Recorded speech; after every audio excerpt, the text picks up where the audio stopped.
ज्योत्सना जी और उनके पति जीवन की सारी जिम्मेदारियां पूरी कर चुके थे। पैसे की कोई कमी नहीं थी, तो घूमना फिरना भी लगा रहता था। अरे बेटी के घर जाकर तो मजा ही आ गया, लेकिन विदेश से अच्छा तो देश ही लगता है।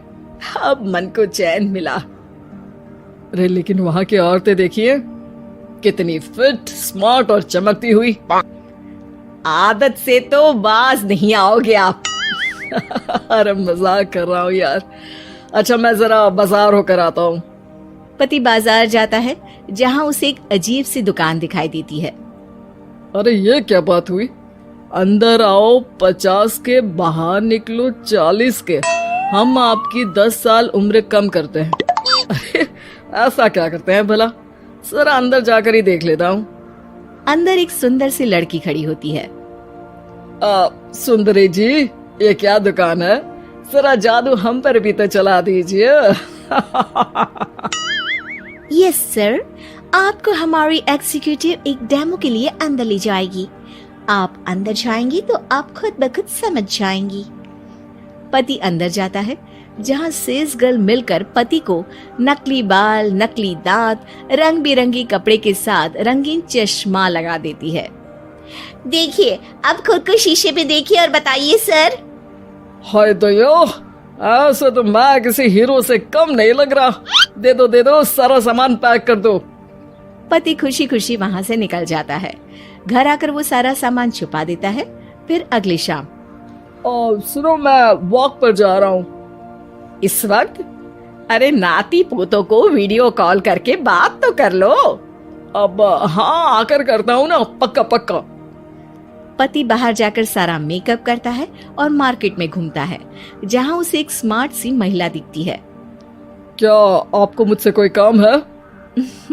नहीं, आप तो बहुत हैंडसम हैं। थैंक्स। वैसे आप भी कम नहीं है। वैसे क्या उम्र होगी आपकी? लगता कितने का हूँ?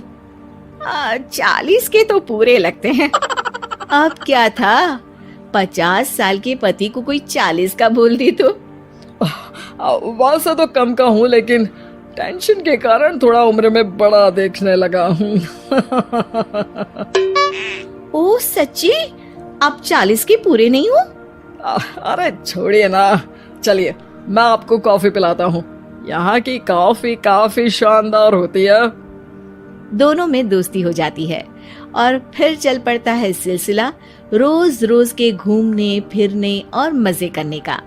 अब सारा दिन पतिदेव फोन पर। अरे नाश्ता तो कर लीजिए, क्या सारा दिन फोन पर लगे रहते हैं? अरे यार जरूरी काम कर रहा हूँ मैं। रिटायर हो, पेंशन मिलती है, कोई काम नहीं है, फिर कौन सा जरूरी काम आन पड़ा आजकल? अरे एक प्रोजेक्ट के सोशल नेटवर्किंग का काम है, उसी पर काम कर रहा हूँ। ठीक है, चलो अब नाश्ता कर लो, देर हो रही है। पति अपना नकली सारा सामान बिस्तर के पास छुपा कर सोता, सुबह चुपके से पहनकर बाहर जाता और घर आने पर उतार देता। एक दिन पड़ोसन कहती है, अरे ज्योत्सना बहन, तुम लोगों के घर कोई हैंडसम सा आदमी रहने आया है क्या? अरे कहाँ यार, मैं और ये दो ही तो लोग हैं घर में। हैंडसम सी शक्ल देखे तो मुझे भी जमाना हो गया है। अरे पता नहीं, वो जाता तो तुम्हारे ही घर में है, क्या पता कौन होगा। अरे तुम्हारी उम्र हो रही है ना, और भाई साहब को भी गए 5 साल हो गए, शायद इसीलिए अब सारे हैंडसम नजर आ रहे होंगे। पड़ोसन भी ज्योत्सना की बात पर मुस्कुराकर वहां से चली जाती है। एक दिन, अरे सुनो जी, बहू बेटा और पोता आ रहे हैं, कुछ दिनों के लिए वो हमारे साथ ही रहेंगे। अरे शिट यार, ये क्या है? बेटे ने तो कर ली शादी, अब क्या करने आ रहा है यहाँ पर? अरे कैसी बात कर रहे हो जी, इस उम्र में तो माता पिता तरसते हैं कि बच्चे आकर साथ रहे, लेकिन आप है कि। अरे ठीक है ना, लेकिन अब देखो सभी व्यस्त है अपनी जिंदगी में, ये लोग आएंगे रहेंगे, कितनी डिस्टर्ब हो जाएगी लाइफ। कैसी बात कर रहे हो? अरे जैसे बहुत हैपनिंग है ना तुम्हारी लाइफ, तो जो बच्चों के आने से डिस्टर्ब हो जाएगी। अरे दिन काटने मुश्किल होते हैं, बच्चे आ जाएंगे तो थोड़ा दिन रात पता तो चलेगा। ओफो, ठीक है, लेकिन बोल देना कि ना कोई मेरे कमरे में आए, ना मेरी लाइफ में दखल दे कि मैं कहाँ जा रहा हूँ, क्या कर रहा हूँ, समझी? खैर, वो दिन भी आ जाता है जब बहू, बेटा और पोता उन लोगों के घर आते हैं। एक दिन, माँ जी, आज मेड नहीं आई है तो मैं आप लोगों के कमरे में झाड़ू लगा देती हूँ।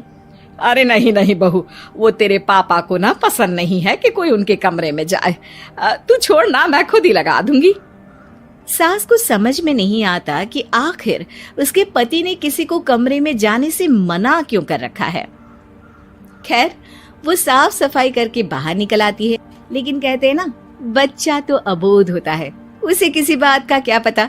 वो खेलते खेलते दादा के बिस्तर तक पहुंच जाता है और बाहर ले आता है दादा का वो सारा सामान जो वो लगाकर घूमते थे।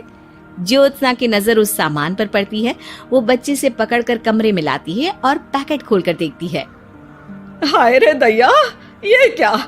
लग रहा है कि आजकल ये प्रोजेक्ट नया मिला हुआ है। बेटे बहू के जाने के बाद ज्योत्सना सोचती है कि वो बात करेगी, लेकिन फिर अरे खुद से बात करूंगी तो मुकर जाएंगे।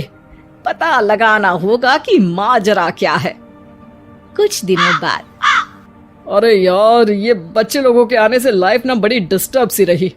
मैं कुछ देर के लिए वॉक पर जा रहा हूँ, आराम से आऊंगा 2-4 घंटों के बाद, ठीक है? मैं क्या सोच रही हूँ कि मैं भी आपके साथ चलती हूँ। अरे थोड़ा रिलैक्स मैं भी तो हो जाऊं। हाँ, पड़ोस वाली बुढ़िया के साथ नीचे पार्क में जाकर वॉक करके आ जाओ। अच्छा जी, तुम कार से लॉन्ग ड्राइव के मजे लो और मैं पड़ोस की बुढ़िया के साथ। पति नहीं मानता और अपना पैकेट और कार लेकर निकल जाता है। रास्ते से वो उस महिला मित्र को फोन करता है। हाय ब्यूटीफुल, मैं कुछ दिनों के लिए आउट ऑफ कंट्री था, आज आ गया तो सोचा तुमसे मिल लूं। हाँ, क्यों नहीं, क्लब में आ जाओ। पति क्लब में पहुंचता है, सारा नकली सामान चिपका भी लेता है, लेकिन उसे पता नहीं होता कि ज्योत्सना ने सबका गोंद निकाल दिया है। ओ बेबी, मैंने आपको बहुत मिस किया। मैंने भी। लेकिन वो जैसे ही हंसता है, उसके नकली बाल गिरकर हाथ में आ जाते हैं, जिससे उसका सर गंजा दिखता है। ओ ये क्या? तभी उसका दांत भी हाथ में आ जाता है और ज्योत्सना के पति का सारा बुढ़ापा उसकी दोस्त के सामने आ जाता है। हे भगवान, अंकल जी कौन है आप? क्या ऐसी बात कर रही हो अंकल? मैं तो तुम्हारा दोस्त हूँ। अरे पर हो तो अंकल ही ना। नकली दांत, नकली बाल और क्या क्या नकली है। पति को गुस्सा आ जाता है। वो महिला के बाल पकड़कर खींचता है, जिसके बाद उसका बाल भी उसके हाथ में आ जाता है और महिला के सारे पके बाल सामने आ जाते हैं। ओह, तो तुम भी उसी दुकान से हो? जाओ 50 की निकलो 40 के। हाँ, बढ़िया आई मुझे अंकल कहने वाली। लेकिन ये समझ में नहीं आ रहा कि मेरे बाल और दांत बाहर कैसे आ गए। तभी वहाँ ज्योत्सना आ जाती है। जी, मेरी वजह से।